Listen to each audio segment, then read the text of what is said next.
All right, what's up? What's good? What's happening? What it do, baby? You're tuned in to another edition of the Why Not Us, Why Not Now podcast. It's your boy X, aka Zay, Xavier. I'm joined by my brother from another, Kory Blackshear. Y'all know him as KB, but we debuting a new nickname tonight, y'all. And if you're watching on YouTube, you're gonna see exactly why. Whether you call him KB, whether you call him Kory, a third nickname that we are debuting tonight, Professor Blackshear. Professor, how are you, sir? What's good, man? Hey, man, I just had to, give y'all a different look, man. For everybody who's watching live or watching on YouTube, just a little something different. Just want to switch it up. That's all. And speaking of switch ups, it's a lot of that going on across the NFL right now. KB, they woke up on Monday and they just said, we're going to take over the entire sports world today. I don't know if you had a chance to look at how Pat McAfee did his show on Monday, but he probably had his highest rated show since he's been on ESPN on Monday because there were no other shows to really compete against him because the World Baseball Classic is going on. So Colin Cowherd wasn't on. ESPN got Rich Eisen and his show buried on Disney Plus. So on Monday, what Pat McAfee did was he had Adam Schefter, Peter Schrager, and Dan Orlovsky all like separated into different areas of the studio of where they do the show at the quote unquote Thunderdome in Indianapolis. And every time Adam Schefter had a notification that came through, they had this graphic that was created called Shefty Tweet. And you just knew every time it came up, he was about to announce a move. It was brilliant the way that he put that entire thing together. I was like, Pat McAfee, he made the execs happy on Monday, even though I'm sure he doesn't necessarily care about that part of things. But there were a lot of moves made on Monday. And the one I want to just go ahead and get started with, let's just go ahead and talk about the elephant in the room in the dirty South. And that is a new quarterback is coming to the Atlanta Falcons by the name of Tua Tagovailoa. Two left-handed quarterbacks, but that's not exactly where I believe the area of concern should be. You now have two quarterbacks on your roster competing for the starting job who have a deep injury and medical history. With Michael Penix Jr., it is the knee. He's still recovering from that partially torn ACL he suffered last year. I believe this is ACL surgery number 4 for him, KB, if I'm not mistaken. And you bring in Tua where you are concerned about the head and concussion issues. He's one concussion away, honestly, a major one from having to retire. So the floor is yours, Professor, because I'm sure that you have a lot to say about what took place with this move on Monday. I got a lot, but not a lot, because the way I look at it, I've been watching Tua since he came into the league. He's the same quarterback. I haven't really seen the area of his game that's really elevated, since he's been in the league. And he is also a product of the talent that he has around you, that you put around him. I'm sorry. For example, I believe 2021 was his best statistical year. That year was when Tyreek Hill was going nuts pretty much the entire year. Him and Jalen Waddle were probably if not, they were a top 5 wide receiver duo. And it was so much speed around him that he literally just had to throw the ball up. Now with Tua coming to Atlanta, you have question marks at the wide receiver because right now, Drake London, we have some, additions that just got into the building. But really, you still have question marks at the wide receiver position outside of Drake London. With Tua, he's, like I said, he hasn't really improved much. I look at it like this because I've seen a lot of mixed reactions on it. It was a 1-year deal. You got him for $1 million. I believe the Miami Dolphins are paying him $50 million in a cap hit that they're just going to have to swallow just to get him out of the building. I don't know, because this move signals to me that not only was there not much of a market out there for quarterbacks, because I remember leading up to the decision to sign to it was between Joe Flacco, 41-year-old Joe Flacco, and Tua, which I'm not going to lie, that had me almost depressed and in tears at work. I honestly was ready to just check out that day because that was I know we were looking just for a bridge quarterback, because if you still believe in Penix, fine, but I am not completely sold on Penix either. You know what I'm saying? So these moves literally didn't make me any happier. I would have still liked to see. I know Malik Willis went for a lot of money, which I knew he was never really an option for the Falcons. But I still was like, not even a Mac Jones, not even a, you know, I look at some of these, even if you were talking about a bridge quarterback that was cheap, not a Sam Howell, not any of these guys that you could have made a case for. You picked injury riddle Tua. Like, I just didn't really see the vision. I don't see the vision.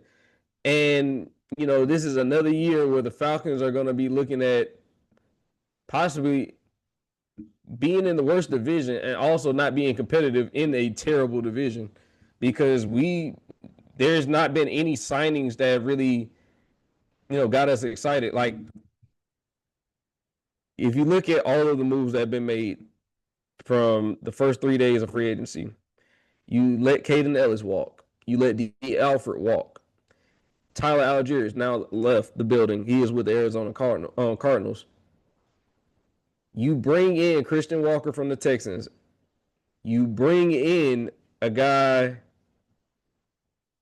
You bring in guys like that are. You bringing in a bunch of 1-year deals, and you're just hoping that they can at least, make an impact enough to warrant bringing them back for 2027.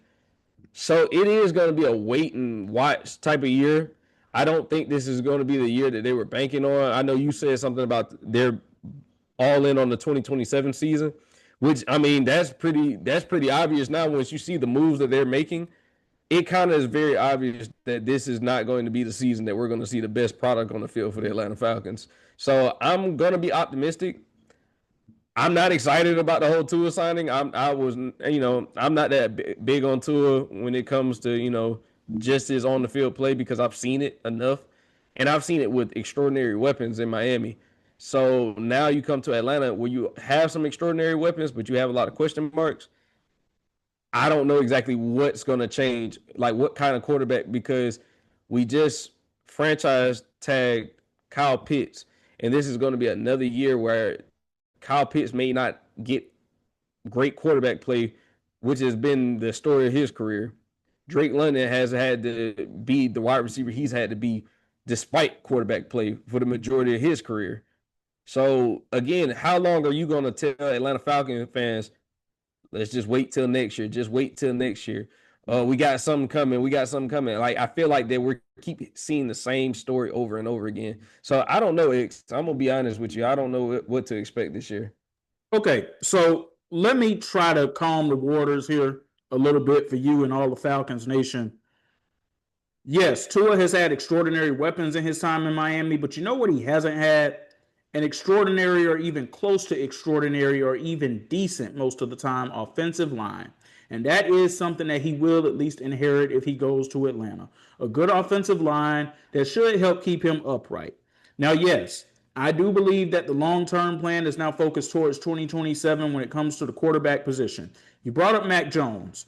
Mac Jones went out of the window for y'all 2 weeks ago when Kyle Shanahan came out and said that the Niners would not be trading Mac Jones. He's actually not a free agent. They signed him on a 2-year deal, and you honestly can thank Sam Darnold for that, because Sam Darnold went to San Francisco for a year, walked out of their building, and went to Minnesota, and the rest is history. Once again, my biggest concern are the injury concerns that come with Tua and that already come with Michael Penix Jr. That's where this whole thing doesn't make any sense to me. And you brought up the moves that they haven't made and the guys they've let walk. We knew Tyler Algier wasn't coming back. He made it known after the season that he wants to be a running back one. Wishing him all the best in Arizona. Caden Ellis is a surprise to me. I'm surprised they have not signed him back, and it looks like they're not going to bring him back. I do want to pose this question to you, though. Do you think that part of the Falcons' plans have changed for 2026 because a lot of what they already probably had planned to do is already going up in smoke as we speak anyway with the James Pierce Jr. situation? Yeah, definitely. I mean, it didn't help. And it seems like the more time that's going by, the story is getting worse. Like, to the point now where you're hearing that Rakia Jackson feared for her life. There's been multiple 911 calls being made that were made before the incident that took place that made national headlines. So it's a lot has been, altered. Their plans have been altered because you had a formidable pass rush, and most of your pass rush was coming from your rookies. Now, I know we look at, Tyler Algier, he left. We just talked about that. That was always the belief that he was never coming back because of the fact that he wanted to be a running back one. It was never about the money. I think it was the opportunity that he was chasing. But then you lose key guys like, Caden Ellis, which I was feeling like he was priority number one to bring back because I felt like Caden Ellis in his tenure with the Falcons, he was one of their stalemates. Him, Jesse Bates were the leaders of that defense, and I felt like that he did enough to deserve to come back. But here's the problem. Here's the problem with that, KB, and it's not necessarily the way that you're thinking about it. It's where the analytics of the game are headed. You do realize that they don't value the linebacker position as much anymore as they used to in the league, right? That's true. And that's where the problem comes in with the Caden Ellis situation, because I'm right there with you. He should have been one of the top, if not the top priorities of making sure that you sign him back. Now, it's going to look real crazy if he signs somewhere and goes and helps that team and that defense goes to the next level and they achieve great things when the Falcons had him right there. See, and the thing is, I'm worried that we may see another Nate Landman situation. And that's my biggest fear, because the belief was Caden Ellis walks. Now, what he left for, I completely understand. Like, get your money but it was the fact that he stayed in the division that makes this hurt even worse. Him signing back with the New Orleans Saints gives them their linebacker for right now, because they lost to Mario Davis. So plugging Caden Ellis into that spot is like not much of you losing too much of anything. You still have a veteran leader on that defense. So the fact that they were able to lose an all-pro and replace him with an all-pro talent in Caden Ellis, like who started his career in New Orleans, made perfect sense for the Saints. I just think that, like, with everything that's going on with the Falcons, they're kind of now with this new regime that they have, it's kind of one of those situations where they're starting from scratch. There is no player that they are, 100% all in on, unless your name is Bijan, Drake London, probably Jesse Bates. If you're just talking about naming a few of their core leaders, they have no loyalty to anyone. They're looking at who's going to be the best fit for the Atlanta Falcons going forward with this new team, new head coach, new GM, new president of football operations. They have to create their vision of what they feel like is the best product for the Falcons. So while a lot of the moves they're going to have has been scrutinized, I am optimistic, because if I do feel like somebody knows football, I do feel like Matt Ryan and Ian Cunningham do know football. I am not questioning that. I feel like their feel for the game is something that can't be, dismissed at all. So I'm optimistic. I am nervous, though. I'm not going to lie and say I'm not, because we have seen some of these moves not work out for the Falcons. The Falcons have generally not drafted that well. So there's a lot that has to change before Falcon fans, not only Falcon fans, fans nationally, just who keep an eye on the Falcons, for them to change their perception of this team, because lately it's not been good, but it's also been based off of not what this regime is doing, but the previous organization's top execs. They've made bad decision after bad decision, and now it has us questioning a regime that has basically no skin in the game yet to actually be criticized. So, I'm looking at it like, will we see, more? Is there a bigger plan at stake, or is there something that, like, this is the best that we're going to get? I think there is a bigger plan. I just don't know what it is yet. Well, you still got the draft to go. And like I said, I believe the long-term quarterback plan is for 2027. What I can tell you for a fact, and we'll touch on this a little bit more because there's another move I want to talk about first. There are people in Tampa that's questioning that regime right now and if they know football because of what's transpired down here in the past couple of days and past couple of months, if you're being honest about it. We're going to talk about that in a moment, what was a franchise-altering move that happened with the Buccaneers on Monday. But we woke up on Wednesday. Before we went to sleep on Tuesday, Max Crosby and that trade that happened on Friday night, the notification that woke us all up with whatever it was we were doing on Friday, maybe not even woke us up, but it just caught us all by surprise because we weren't hearing about the Baltimore Ravens being one of the teams that was being talked about. But something did happen on Friday afternoon. Lamar Jackson went to X, formerly known as Twitter, and he tweeted out the Denzel Washington boom meme. And everybody's trying to figure out what that meant. And he captioned it with a smiley face. Well, about 7 hours after that, we found out, KB, because Max Crosby has been traded to the Baltimore Ravens for a pair of first-round picks. Only for a couple of days later for the Ravens to back out of the trade because of a failed physical.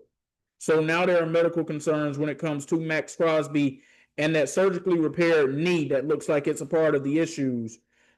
From what I was hearing earlier today, he had been on crutches until last week with that. So you should have been concerned about that going in, quite honestly. I don't know what to think about this going forward and what that means for the future of Max Crosby. Will he be a Raider? Will they try to move him somewhere else? Are they going to have to come down on the asking price, which it doesn't sound like they're going to do right now? But this morning, we woke up here on this Wednesday at the time of this recording, and we saw that they had completely pivoted off of Max Crosby. So there wasn't even a chance of them even going back and revisiting this deal if they could do it for cheaper. Because they went ahead and they signed Trey Hendrickson within the division. He's leaving the Bengals and he's going to the Baltimore Ravens. So there was a lot that happened here in a 24-hour cycle, less than 24 hours, honestly, because we found out about them backing out of the deal around 8 o'clock on Tuesday night. By about 9:30 a.m. Wednesday morning, Trey Hendrickson is now a Baltimore Raven. So with this move happening, where do you now have the Ravens in the AFC now that they're going from a 28-year-old pass rusher who's a generational talent to a 31-year-old guy who has great production but comes with injuries? I still feel kind of about the same because they still didn't address anything on their offensive line. I still feel like that they had to address something. Go ahead, X. Before you even, I'm glad you brought that up because not only did they not address anything on the offensive line, they lost things on the offensive line. We're going to talk more about that. Yeah, so it's like for me, yes, you got one of the game's best pass rushers. I mean, fine. Because I seen that situation in Cincinnati playing out. Like, it was good that you had a plan B if you had to pivot off of Max Crosby. But like I said, priority number one should be protecting Lamar Jackson. Priority number two, you still need to work on, because I even saw a report come out that they had a plan. I don't know how, lock and key this plan was to pair Trey Hendrickson and Max Crosby together. That was something that they said they discussed internally for a while, and that's no longer on the table. But yeah, I'm still concerned about the offensive line.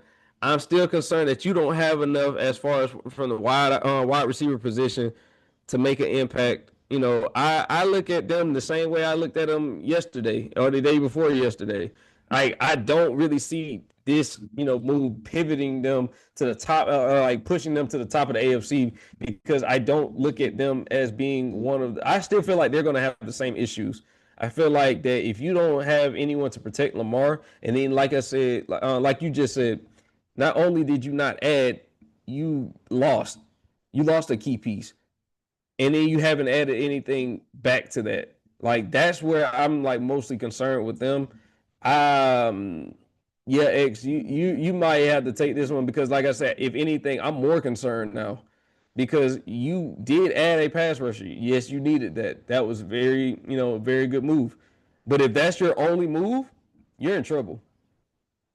You're definitely in trouble, especially when the AFC North features some of the best pass rushers that we have.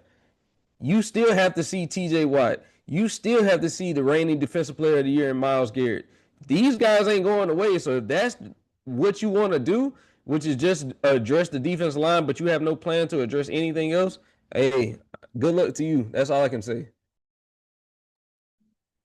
Yeah, losing Tyler Lindenbaum, one of the best centers in the league. See, a lot of people think because this deal fell through that the Raiders are screwed, and I just don't see how they see that. They lost those first round picks, but the Raiders have had a great period of free agency thus far. And them ended up having to take Max Crosby back. It doesn't take away any of the moves that they made last time I checked.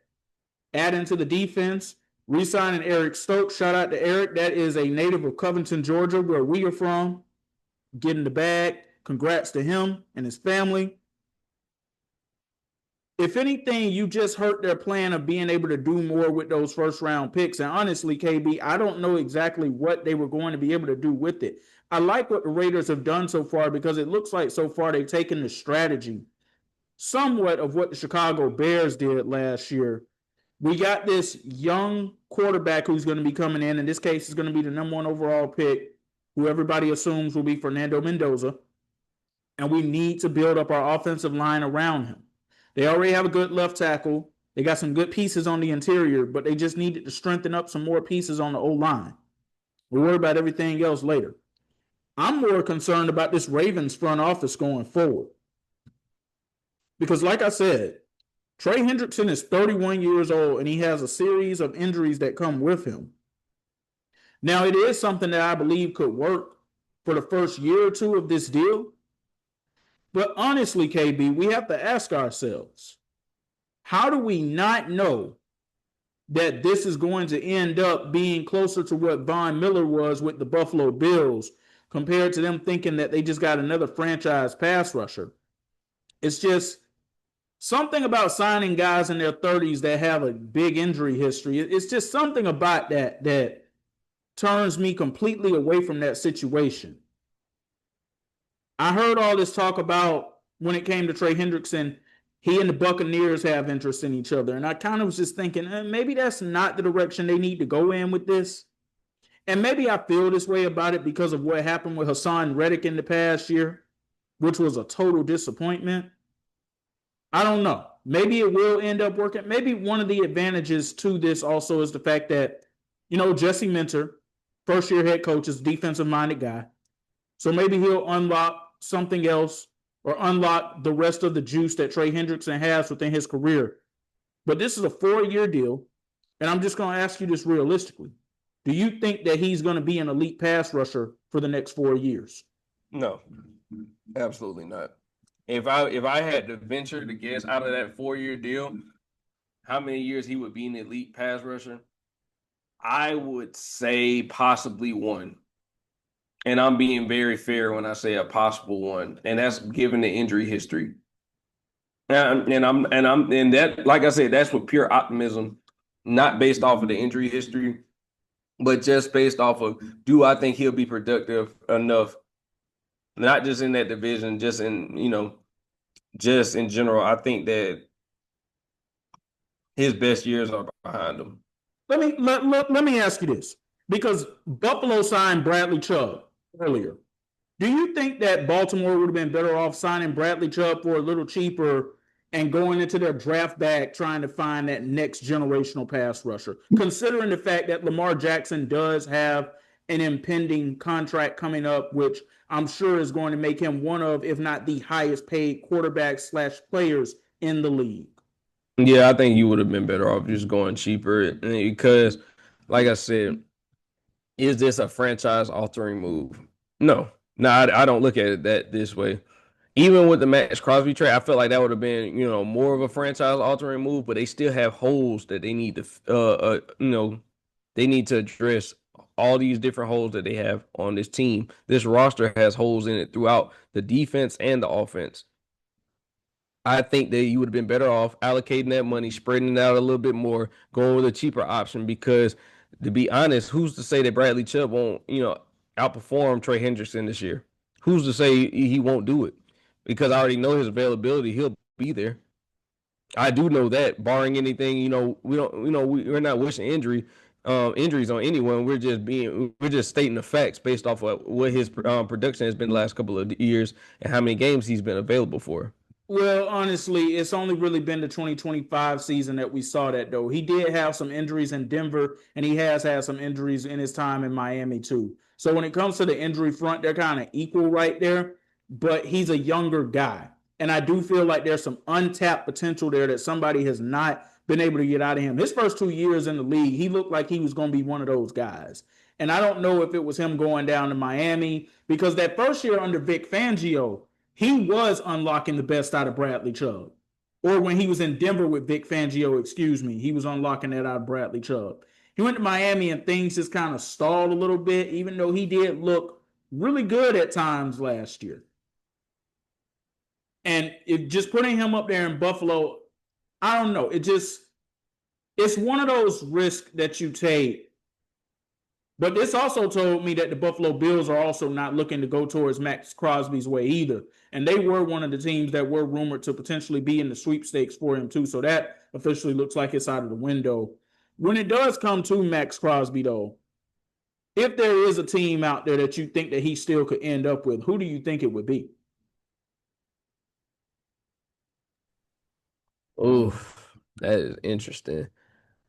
Well, see, that question has a lot of layers because then it's like, who do you feel like who would be willing to give up the asking price that the Raiders are asking? Because like you said, it doesn't seem like they're coming off of what they're asking for. So if I had to say anybody that'd be willing to come off of that, Hey, you gotta even have to get back to me on that one. I had some potential places, but so what if I throw the Chicago Bears at you? A franchise changing pass rusher is literally one of the only things that this team needs to take them to the next level. I'm not mad at that. Do you feel like that they would be willing to give up the draft capital in that situation? Well, I just feel like they're going to end up coming down on that asking price just a little bit, whether they want to or not. It all depends on how bad do they actually want to retain Max Crosby and how bad does he really want to be there, because it also sounds like he really wasn't trying to leave the Raiders, but some things just went a little haywire within the past couple of months. But from everything we've heard, I mean, he still has love for people in the organization. He has had good conversations with Clint Kubiak so far, the new head coach. So I also think there's a world where Max Crosby could be back with the Raiders next season as they go through this retooling, rebuilding period, and could be their defensive anchor that helps carry them throughout 2026. I can honestly see a situation where he is suiting up for a Raider. I mean, for the Raiders this year, I really could, because I think that's obviously the Raiders saw that Baltimore deal on the table, and I didn't blame them for taking that. I would have taken that any day, especially for you talking about one of the possibly three best pass rushers in the league. Yeah, I would have definitely took those first round picks. I would have took all the capital that they would have been willing to give up. And so, yeah, but I honestly see a world where he's back with the Raiders playing with the Raiders this year. So, but if Chicago is an option, I'm not mad at it. I can honestly see a world where he, would go to Chicago. And I think that it was more so the reason why it was hard for me to formulate a team that could, present a deal to him, to them, is because of the fact that I'm just trying to figure out who would be willing to come up off of the draft capital in order to get a Max Crosby, because we've seen some teams that have been, hard pressed, which is why I felt like it took a while for a deal to come into play, just because of the fact that the asking price was so high. Maybe now, with all of this stuff that's going on with the rescinded trade, now this is like one of those situations where the asking price may drop. Who knows? I think that that's something that we just have to wait and see. But I can see a situation where if they don't feel that, anyone's budging, they have to come up off of that price at some point. I'm going to tell you another scenario I can see too, and nobody wants to see this happen, but I'm being realistic when I say it. There is a world where I could see the Raiders and the Eagles doing a swap, where you got Max Crosby and at least one draft pick, whether it's a first rounder or a second rounder, and you get back in exchange a second rounder and a third rounder or 2 seconds, and you bring in AJ Brown.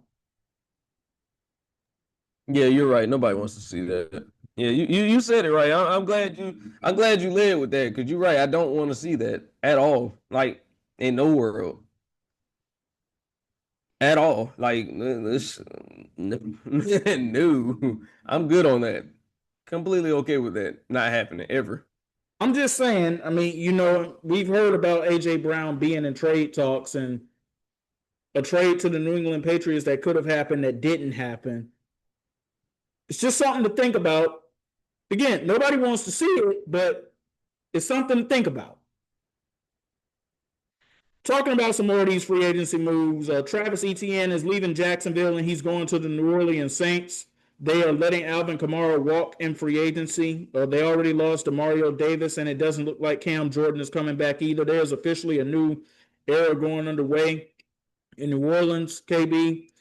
I will say with this Travis Etienne signing, it makes things interesting because New Orleans, and maybe they still are, I haven't had a chance to look at the mock draft since Monday, but they were the favorites to draft Jeremiah Love. Do you think that this move has any impact on that at all? I do because now, like with the Jeremiah Love thing, it was 2 teams I always kept seeing linked to Jeremiah Love in the draft, which was New Orleans. Also, it was Kansas City. Kansas City, I thought made a lot of sense before the Kenneth Walker signing. But New Orleans, I think that they paid Travis Etienne to be there every down back, and then and like I said with the Alvin Kamara situation, I saw that was being the end of his tenure in New Orleans. I do think that this makes things very interesting though, because when you're talking about Jeremiah Love,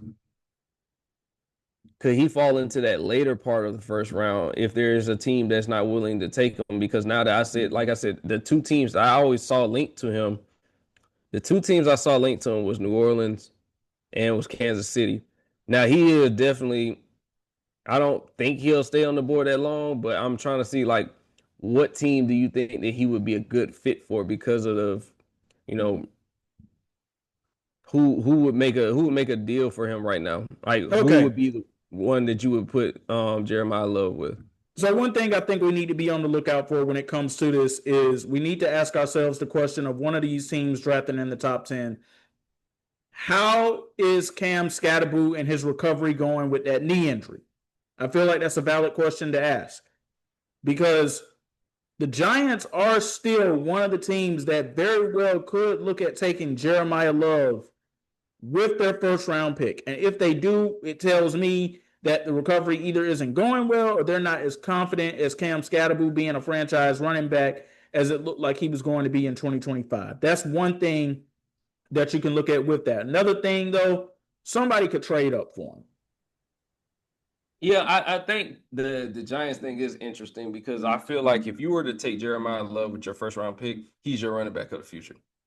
That's just my opinion, just because I feel like that's the talent that he doesn't bring in running back that I'm trying to just see what he can do until my current guy gets back from injury. He gives me that if I'm investing this much into him, I believe that he can be our franchise guy at running back. And then, like you said, we've seen over the years where teams they're more afraid. Some are afraid to draft that high as far as for a running back.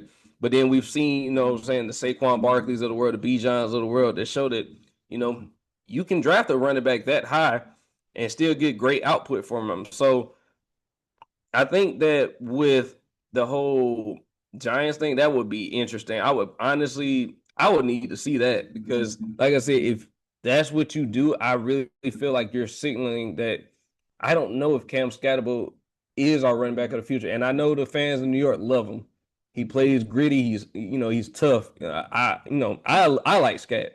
They love DeVito too. Yeah. I'm just going to throw that out there. Yeah. But we're talking about Scat when healthy. He gave him and Jackson Dart and Malik Neighbors, give them something to look forward to for the future. You have your wide receiver one. You have your supposed quarterback of the future. I thought that, leading up into that devastating injury, I think that, Scat showed that he can be a every down back. So I don't know. So allow me to give you another team staying in the same division. I don't know if they would do this. They probably have to move up a couple of spots to make it happen, or maybe he falls to him. Washington Commanders could give him a look to give their quarterback some help. Now I can make more of a case for them. I definitely could make more of a case for Jeremiah Love. I definitely could, because they need to help Jaden Daniels out. He can't put on a Superman cape every single game. Like, he needs somebody to bail him out sometimes. And if you're gonna invest that much talent, if you're gonna invest that much capital into, getting someone in the first round, why not get you a potential franchise running back?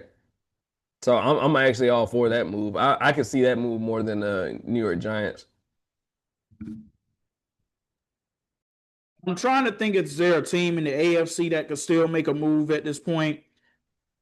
I'm honestly not sure, because, the Jets aren't going to do it. The Dolphins don't need to do it with Achane. The Bills got James Cook. The Patriots got a lot of belief in Ramondre Stevenson and the backs that they have. I think one of those NFC East teams could end up being the team that take him. Or, and this is something to think about too, I know that this would sound a little crazy if this were to happen. You don't think that the Tennessee Titans could possibly be giving this a look to get Cam Ward some help? It's not as crazy as it sounds, because, like I said, with their running back room of Tony Pollard, and who's the other guy that they have back there? Tajay Spears. Yeah, it is not the most unfathomable thing you could think of, because, like I said, do you have that much belief in either one of those guys over a guy who's shown you throughout his college career that he can be that guy? And yeah, so I'm not mad at that, because, like I said, it's one of those situations where, unless you just have that much belief in the running backs that you have in the building, you can justify trading up, or even just not even trading up. If you are in position, you could justify taking a Jeremiah Love in the first round. So I'm not mad at that. And here's how much he is just not really a factor for that team. And I mean no disrespect to him when I say this. I typed in the name Tajay on Google just a short while ago, and Spears didn't even come up.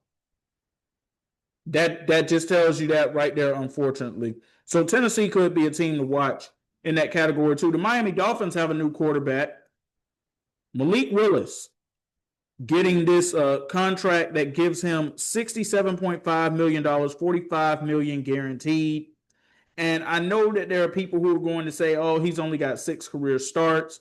But I actually like this deal, KB, because he's going to Jeff Hafley and a staff that saw him in Green Bay for 2 years. Interesting how the Packers are plucking all these, how the Dolphins, are plucking all these people away from the Packers. But it feels like Miami is trying to at least move in the right direction by making moves like this, moving off Tua, moving off Tyreek Hill, and now moving forward with this. It feels like they're at least trying to do the right thing here. Yeah, and Malik Willis, while I say this, he presents a different type of challenge that now you're going to have to account for when you play the Dolphins. You're talking about a backfield that features a lot of speed.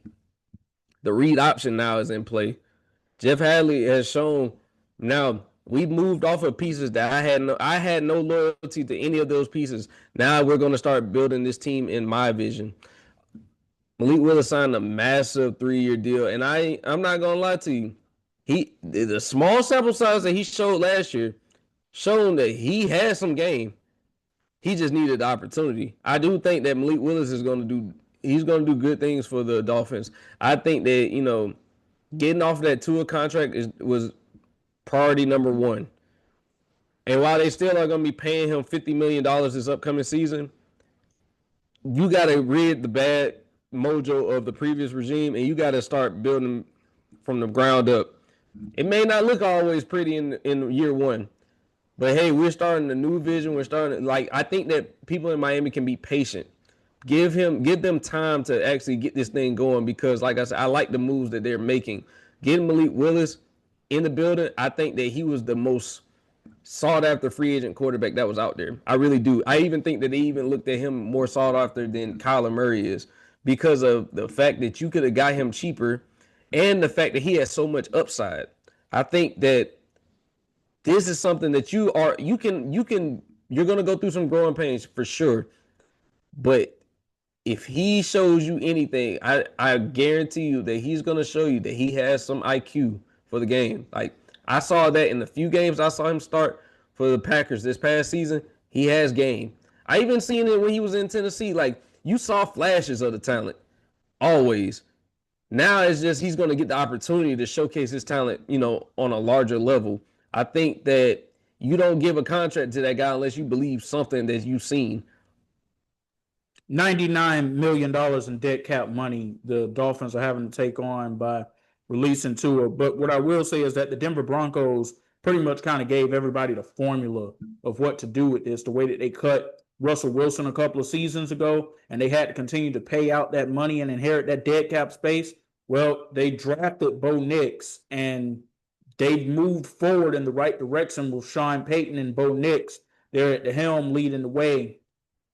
I mean, if Bo Nix isn't injured, there's probably a strong chance that the Broncos could have played in this season's past Super Bowl. They were the number one seed in the AFC. I don't know what type of coach Jeff Hafley's going to end up being, but it at least does feel like the Dolphins have a real direction going forward. Yeah, and like you said, it doesn't all have to happen year one. I think that this is one of those things you got to let it build. It has to build up because, like I said, they're still coming in the division, coming off the Super Bowl. They're in the division with the Super Bowl runner-ups. They're in the division with I think it's going to be a much improved Jets team. I think that they just have to stay the course, be patient, let things develop. I think that Malik Willis gets in there. He builds, chemistry with guys like Achane. He builds chemistry with guys like Jalen Waddle. Sky's the limit, really, because this is all young talent that they have on this team. They can make something happen. They can actually be competitive. They may not win a lot, but they can be competitive, which is something that we couldn't say for a good portion of the year last year. So I'm optimistic that this is a good signing. I'm okay with everything that they've done. I'm glad they got off the Tua and Tyreek Hill deals and the Bradley Chubb deals for that matter, so that they have, they're paying a lot of money out. But the fact is that they actually give themselves some flexibility that they don't have to be handicapped in the future by these contracts. Well, they come from the Green Bay Packers, and one of the Packers' rivals, who, in my opinion, have also not had a good offseason so far, especially in this period of free agency, that would be the Green Bay Packers. Not the Green Bay Packers, excuse me, the Detroit Lions. Packers haven't really done too much in this free agency period either, but I'm not as concerned about them as I am when it comes to the Detroit Lions. So that punishing backfield of David Montgomery and Gibbs, it is no more. They ended up having to move off Montgomery, and Isaiah Pacheco is now coming in, and it's going to be Jahmyr Gibbs and Isaiah Pacheco in the backfield. That don't hit the same as David Montgomery and Jahmyr Gibbs. I'm sorry it does. I know he's coming in to be a backup, but that just don't hit the same. Hey, man, I seen some people say we go from Sonic and Knuckles to Sonic and Tails. Hey, man, when I tell you talking about a downgrade, and, no disrespect to Isaiah Pacheco, but brother, yeah, it's not good. Like, if this is the move that you can say actually made headlines other than your trading David Montgomery to Houston. Yeah, it's not looking like this is a pretty productive offseason. And like I said, I even look at them now as a potential, I look at them as their championship window may have closed. It may have closed because I feel like that it has not, once you go off of a season going to the NFC Championship game, losing the way you did to the 49ers, then the following offseason, you lose both of your coordinators.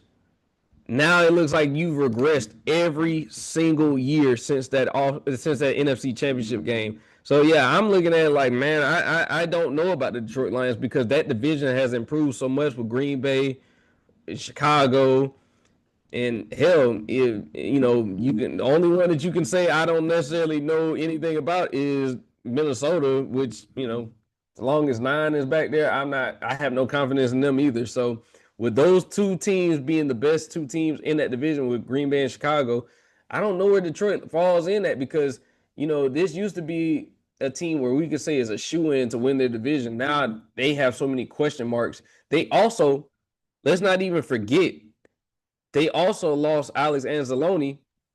That was a big piece of their defense. They lost him. They lost Amik Robertson. They lost guys like that. So, yeah, you are regressing heavily. This is not something that you're just going to be able to just snap out and say, like, we're going to just go be able to fill in these guys. No, these guys were stalemates for your team for a while, especially in the Dan Campbell era. So, I don't know exactly what's going on in Detroit, but it's not looking good. I will say this. I mentioned that the Packers haven't made any moves so far. Well, they actually signed Javon Hargrave on Wednesday. So that's a step in the right direction, especially after trading Rashawn Gary to the Dallas Cowboys on Tuesday. To the Detroit Lions, all I simply have to say is this. This is why you don't play with your food. They were in the NFC Championship game 2 seasons ago, coming off the 2023 season. They were up in the NFC Championship game by double digits, multiple scores in San Francisco against the Niners, and somehow choked that game away in the second half by some goofy coaching decisions to go for it on 4th down instead of kicking field goals when this is the Super Bowl on the line. This is not week 11 of the regular season. This is everything that you play for. And if you'll remember, Dan Campbell even was teary-eyed in his post-game press conference, admitting you just don't know if you're going to get back to this point. Well, yes, you are correct. You don't know if you're going to get back to this point. So when you get to this point, why would you do anything to goof it up? They come back in the 2024 season, number 1 seed, absolutely rolling through everybody. And in the first playoff game, the Washington Commanders go in there and they just break everybody's hearts in the Motor City. And of course, losing Ben Johnson, losing Aaron Glenn, team completely kind of pretty much fell into shambles within the second half of the season. And now we don't know what to expect going forward. So you say you think the window's closed? I'm here to tell you that window's closed. Yeah, and like you said, with a lot of these moves, I'm not really sure how you can feel optimistic about them going into next season because yes, you still have some of the same talent that you had on you still have guys like Jared Goff, you still have guys like Jahmyr Gibbs, Amon Robb, Sam Laporta, but you can't help but look at that defense and like, wow, y'all really lost 2 key starters that you couldn't afford to necessarily lose. And like you said, like it's hard to get to the top, but it's even harder to stay at the top. And I think that when you don't stay consistent and don't stay true to your principles, like I said, Dan Campbell's always been a motivator. He's always been a great X's and O's guys, but he's also a risk taker. And I think that those risks were the reason why they weren't playing in the Super Bowl a couple seasons ago. Hold on, KB. Is he really a great X's and O's guy? Because I Well, look at how that offense fell apart last year, even after he took over play calling. I'm looking at Ben Johnson like, man, maybe the Bears didn't pay you enough. Well, I say I'm gonna give him some credit because I've seen him, manage a game, a couple of games this past season where it looked really good, but then I've also seen them look really bad. I've seen a game, against the Commanders where I've seen him actually call a pretty decent game when he was still doing, taking over majority of the play calling role. I just say that like he's a good exercise. I'm not gonna say he's great. He's decent. Like I think that Ben Johnson is brilliant. I think that he is okay. So I don't want to say like they're on the same level. Ben Johnson is the reason why they were like Caleb Williams took the leap that he took this past year. It wasn't just by luck, a stroke of luck. It was because he got a coach that believed in him. He got a coach that allowed him to, utilize his strengths and play off of those. I think that But like you said, also it's not just the offense. The defense took a hit too. Aaron Glenn left the building, and so did the defense too. Like even with Aiden Hutchinson, we saw a much regressed defense this year. So, and then you lose two starters. Like I said, I don't know, man. I really don't know. I don't know what they're doing up there, and it's not looking too good because it could get worse before it's all said and done. It could get worse. So, like you said, that championship window, it definitely looks closed. And if it is open, it's very cracked. It's very cracked, like this much. So yeah, it's not looking too good, man, for them. So I'm not sure exactly where they're gonna finish. They're like, but it doesn't look, it doesn't look like a championship is in their foreseeable future. And it does look like Minnesota is going to be the front runners to sign Kyler Murray now that he is officially a free agent after being released by the Arizona Cardinals on Wednesday. So that could change things there too. We got a couple of more moves that we got to get to. Some of them we're going to talk about in quick hitters, but one that we got to talk about here really quickly, and that is the franchise-altering move that took place in Tampa Bay on Monday. After 12 years with the Buccaneers, Mike Evans will no longer be a Buck. He is taking his talents to San Francisco. Those first 11 seasons, at least 1,000 yards receiving each year. You could pencil him in for it as long as he wasn't injured. That's the only reason he almost didn't get it. Well, two reasons in 2024 anyway. Him losing games with the hamstring injury, but also Chris Godwin going down with the injury too. Because if you watch that team in 2024, you know that before Chris Godwin went down with that injury, he was definitely turning into wide receiver one on this team, the way that they were getting the ball to him. KB, I can't describe you how melancholy the mood has been down here in Tampa since Mike Evans' departure has taken place. And a lot of folks are not happy with Jason Light, the general manager. They've been calling for Todd Bowles to be fired. They're not happy with the Glazer family. But I honestly think this impact could have more on the locker room and off the field as opposed to on the field. Because if you look at that wide receiver room in Tampa Bay, they've still got Godwin. They've still got Emeka Egbuka. They've still got Tez Johnson. They've still got Jalen McMillan. So a lot of that is good talent on paper, great talent on paper. You just wonder if the cream is going to rise to the crop right there or rise to the top. We'll see. But it's deflating because it's a franchise icon that's leaving. And Bucs fans saw this happen with John Lynch in the 2000s. They saw this happen with Warren Sapp. They were hoping that it wasn't going to happen with Mike Evans, hoping it's not going to happen with Levante David. Because from everything I was hearing, if he was penciled in to come back for a 15th season, probably his final season.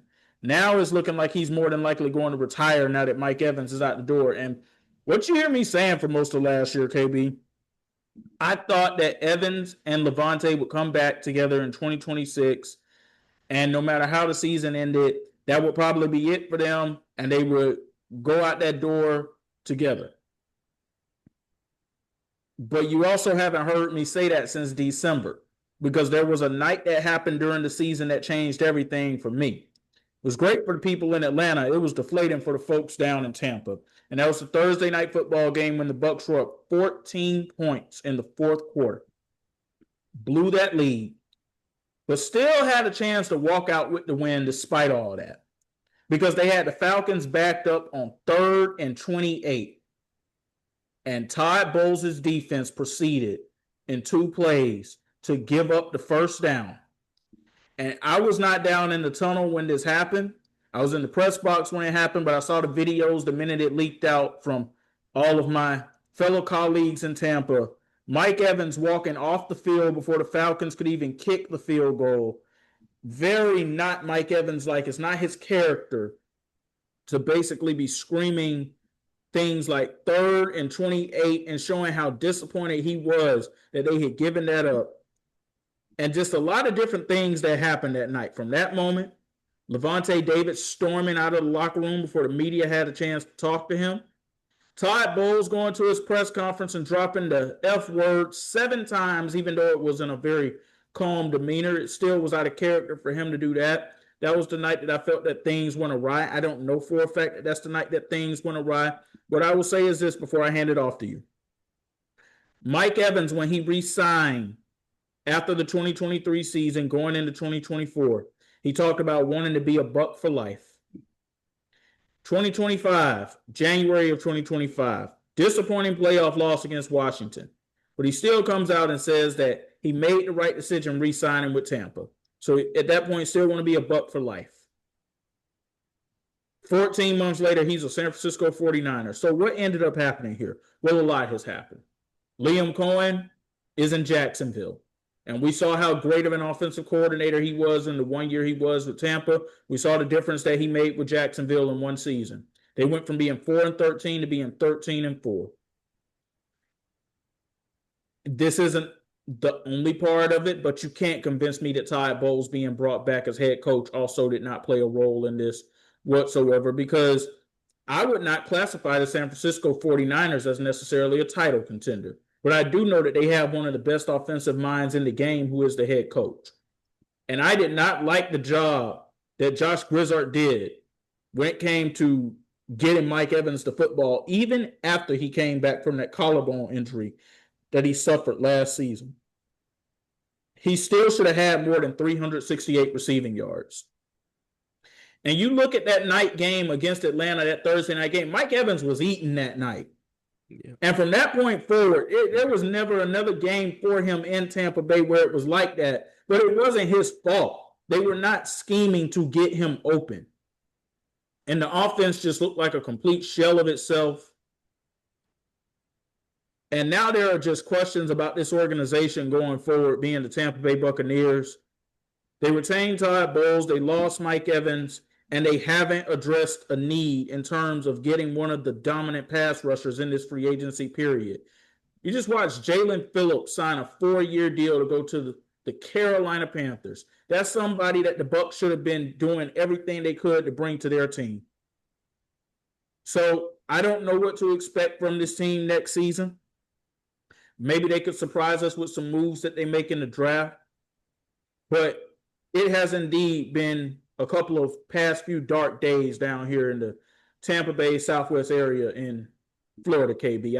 I can tell you that for a fact. Nobody had on their bingo card that Mike Evans would ever leave the Tampa Bay Buccaneers, but here we are. Yeah, that's a lot. And you know, when you look at guys like Mike Evans, it's certain guys that you just be like, they should always finish their career out with the team that they started. They should never have the option to ever go anywhere. Like, you know, Mike Evans was one of those guys. You know, if we're staying in the division, Julio was another one of those guys that we felt like it's going to be weird seeing them in a whole different uniform, right? I think this move is more indicative of the fact that Todd Bowles was brought back. I said this when he signed, because if you're looking at the criteria that he listed as far as what he was looking for in his next team, title contender, elite quarterback, I don't see that when I see San Francisco. I don't. Because I could see him wanting to play for a Kyle Shanahan, someone who could give him opportunities that he's probably never seen before, even under a Liam Cohen. He's never probably been with this type of offensive mind ever in his life, because I still regard Kyle Shanahan as the best one. He had a couple of years under Bruce Arians, KB. We got to give him that. He did. I apologize. He did. I think that he looked at the overall picture of the San Francisco 49ers. They need a wide receiver one. Because if you look at that wide receiver room, Juwan Jennings, Ricky Pearsall, you had the question mark about Brandon Ayuk, even though we know he was more than likely gone anyways. They needed that presence in the locker room. And now you bring in a guy like Mike Evans, pair him with George Kittle, pair him with Christian McCaffrey, give Brock Purdy another threat that he needs, honestly. And that can help guys like, you know, I believe they lost Kendrick Bourne, another, you know, a decent wide receiver in their room. But they needed a guy like this. But I do think this is more indicative of Todd Bowles and bringing him back, because I don't feel like that was a move that was, if we're talking about just in the Tampa area, I could kind of just hear basically what you were saying, and it doesn't seem like that was a move that, you know, a lot of people were in favor of, based off of, it was basically one of those things where I felt like he was coaching for his job, and the fact that he was able to come back said a lot to me about where Tampa's headed. For you to lose your franchise guy, and then he go to an NFC West team that still has some type of championship aspirations, it's not a good look. It's not a good look. I don't know that, you know, I do believe that Todd Bowles has overstayed his welcome in Tampa Bay. I do think that this should be his last season. I thought that last season should have been his last season. He's never had an elite season in his time here as a head coach. Listen at this. 8-9 in 2022, Tom Brady's last season. 9-8 the very next year. That was Baker Mayfield's first season. And when they got the upset win over Philadelphia in the wild card playoff game, I know Philly was sputtering, but going into that game, you can't tell me that you thought Tampa was going to win that game. 10-7 the next year and 8-9 last year, including one of the worst collapses that I've ever seen a team have, considering that they started off 6-2. Yeah, and I thought that was a fireable offense, personally. The collapse was that was one of the most egregious things I've seen like in a long time. Going into where I think they were 6-3 at one point, or is it 6-2? 6-2. And to have the collapse that they did, I thought that he deserved to be fired last season. Based off of that, we gave him a little bit of grace, knowing that, like, okay, Bucky Irvin was in and out of the lineup. Then you had Mike Evans in and out of the lineup. But I still say, in that division being so bad, there is no excuse I can make for you in that situation. You have to win that division. Like, honestly, you should have been running away with that division. The fact that it came down to the last few weeks of the season was just unacceptable to me. And the fact that you came to the press conferences more like, I think he was like more argumentative about the fact that they were in the position and that he was being questioned on some of the things that were going on with the team, and he didn't have an answer for it, so he lashed out. I didn't think that he deserved to come back, and I think that this move shows that Mike Evans, because Mike Evans came out and people have said that it's been reported it wasn't about the money. It wasn't about the money. So if it wasn't about the money, what else do you start to think about? Remember, I came in here and I told you in December, something's broken in that locker room. I don't know what it was. I don't know what it is. But I was going down to the locker room. I'm at those games. I'm in the press boxes. I'm around people who are around this team on a daily basis, even more so than I was. Something in that locker room was broken. And for a franchise icon like that to just get up and leave 14 months after saying that he made the right decision to re-sign to stay here and still wanted to be a Buck for life, yeah, there is something that goes into that. And Todd Bowles being brought back as the head coach, to me, is one of the leading factors. It's not the only thing probably, but it's one of the leading factors. Absolutely. And that's the reason why I feel like that you have to look at the decision to bring him back as one of the key contributors to him leaving, because if he just stated that he wanted to be a Buck for life, I really still felt like that it was a lot of things that played its hand in him leaving, because you don't stay with a team that long, go through the trials and tribulations that he's gone through, because before Tom Brady got there, Mike Evans, while he was putting up great stats, he wasn't accustomed to winning. There wasn't a culture built off of winning in his tenure in Tampa.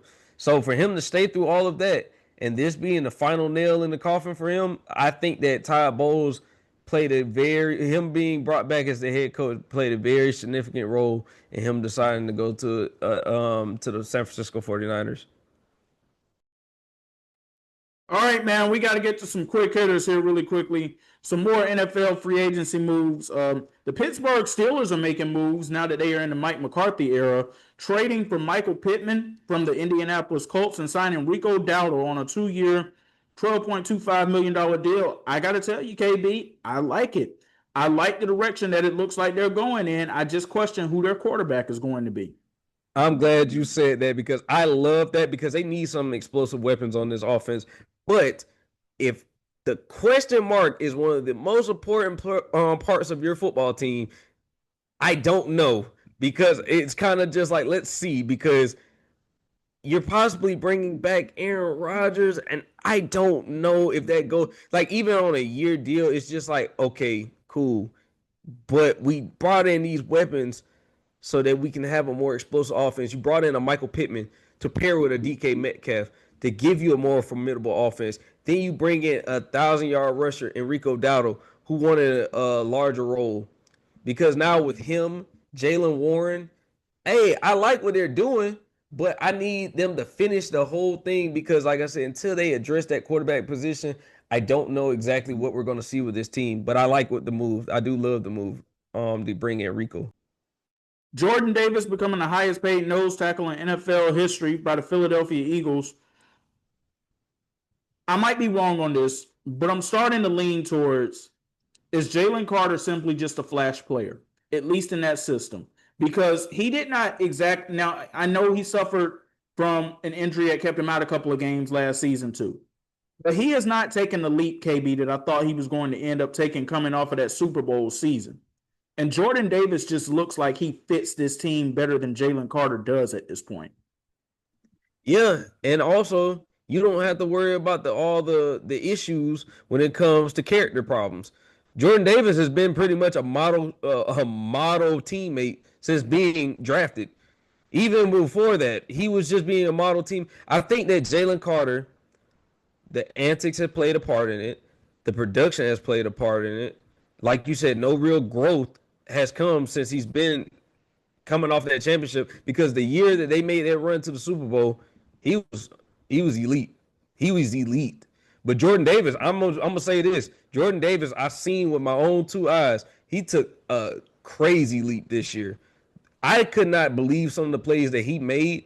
Honestly, he deserved all of that money. So I got to give much credit to him because he changed the way that they were able to hold down that front, like for the Philadelphia Eagles. Because, like I said, with Jalen Carter having some of the issues that he's had, I don't know. I think that there's a reason why they're looking at fielding offers for him, and the reason why they made Jordan Davis their nose tackle of the future and made him the highest paid nose tackle in NFL history, because of the fact that his production matches everything that he's bringing to this football team. Hey, you know what I'm saying? He's a good guy. So, hey, I'm not mad at it, but I do think Jalen Carter, a lot of that has to do with the production. A lot of it has to do with the character issues, because I do think that it has come into question a lot, especially with, some of the antics that were pulled last season.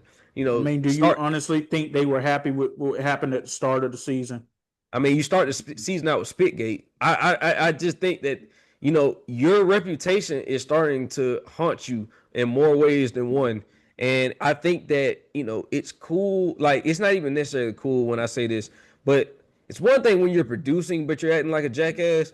It's another thing when you're not producing and you're acting like a jackass. Now we have even less reason to bring you back or to, warrant putting up with this kind of stuff. So that's my whole spill on the whole Jalen Carter, Jordan Davis thing. I think Jordan Davis, he deserved this money, and it has nothing to do with Jalen Carter. I just think that he leveled up.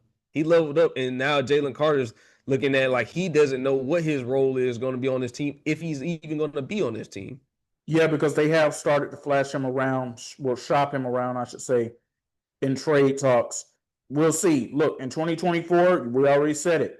This was a high impact player that was capable of taking over a game. In 2025, he looked like a flash player. And I'm not going to pay a flash player big money. I need a guy who's going to impact the entire game. Shifting gears over to the NBA for our final quick hitter here. The Atlanta Hawks winning their 7th straight game against the Dallas Mavericks on Tuesday night. I just got one question for all the Hawks fans. Are y'all still crying about the Trae Young trade now? Y'all do see now that they have appeared to make the right decision here going forward with Jalen Johnson. Jonathan Kuminga missed the game, unfortunately. He is still working his way back from the injury that he suffered in Golden State before they shipped him out of town. CJ McCollum has been playing more of a role with this team than you were seeing him play with the Washington Wizards and at times with the New Orleans Pelicans. There are times here CJ has looked like Portland CJ, if I will go as far as saying that. And you still got the Pelicans pick. I know they've been winning games recently, but they haven't been winning enough to the point that I think it takes them out of the top 8 in draft position. And now the player that I think would be perfect pair here, honestly, is Darius Acuff out of Arkansas with what it is that they're building here. And I've actually been watching, that's my team, so I got to tell the truth. It was a lot of questions that came when Trey was dealt. I think that CJ and Kory Kispert, great pickups, especially now when you're starting to see all of the moves that were made, bringing in a Jonathan Kuminga, bringing in a Jock Landale. You had to kind of wait to see how all of this was going to play out, because now I'll tell you what the Hawks do present. They have a lot of depth at a lot of key positions, especially the wings. They have a lot of wings. They have a lot of, versatility players that they can put around Jalen Johnson and say, let's go out with it. And it may not even be this year. You still may not be better than Detroit or New York Knicks. But the thing that you can do, you can play with anybody. And I think that's been shown that they can battle with anybody. They are still a couple of pieces away, which, we already are aware. So we're not going to go and say they have championship aspirations this year. But if this is the core that we can build off of, guys like Nickeil Alexander-Walker, Jalen Johnson, you building off of guys like Okongwu, you got pieces, and then you still own the worst of the Bucks or the Pelicans pick. So depending if they decide possibly to shut Giannis down, they can end up with the worst pick possible. Or it could be the Pelicans, either one. Honestly, I've seen both of them be terrible this year. So really it has no bearing on who could be the worst. But I think that you got to just trust and wait this process out, because I think that honestly has gotten in and he has made a lot of moves happen that previous, regimes, sorry for this, Landry Fields, was not, comfortable making. And that put us in, very stagnant situations where we were middle of the pack. I don't think people understand the Hawks have a chance to actually get out of the play-in this year.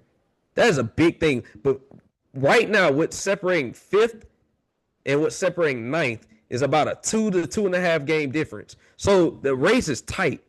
And I think a lot of people really go ahead, Eggs. Considering what's going on right now in Philadelphia with the injuries to Maxey, and you don't ever know when Embiid's going to be available. Orlando's still up and down.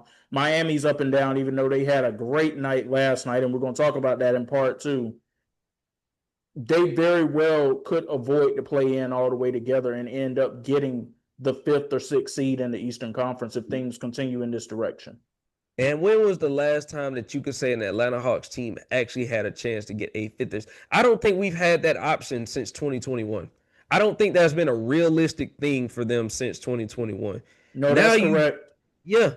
And so now you have a team that's flying under the radar. And I'm actually glad the national media is not talking about them. Let them fly under the radar. Let them actually prove that they should be talked about before you actually start to discuss them. I think Quinn Snyder he's done a good job. I will still wait to see what happens as the rest of the season plays out. But I think that he's done enough to warrant saving his job. I think that honestly has given him enough talent around him to, warrant, like, okay, we're giving you everything that you need to compete. Now you got to go out there and make it happen. They've stayed relatively healthy outside of a couple of things. Kuminga's still working his way back, but that team looks completely different when he's on the floor. And even without him, they still showing that they have pieces that they can throw at some of the best players in the NBA. So I'm looking at them. I'm real optimistic about where they can get to, because I really see them being at least a top 6 seed.